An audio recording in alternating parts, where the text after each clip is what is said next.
Najaf Ali health care में खुश आमदीद और मैं हूं नजफ अली।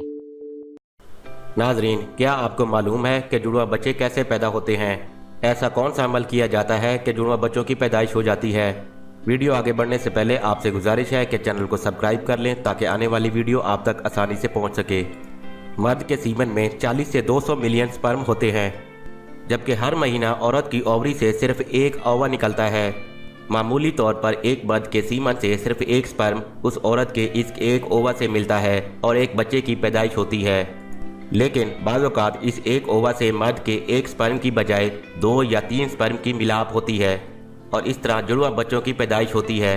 इसी तरह कभी कभार औरत की ओवरी से एक ओवा की बजाय 2 या 3 ओवा निकलता है और हर वो ओवा अलग अलग स्पर्म से मिलाप करता है। ऐसी सूरत में भी जुड़वा या ट्रिपल बच्चों की पैदाइश होती है। जुड़वा बच्चे पैदा करने का कोई ख़ास तरीका नहीं है, ये एक कुदरती अमल है और सिर्फ खुदा की रजामंदी से ही जुड़वा बच्चे पैदा हो सकते हैं।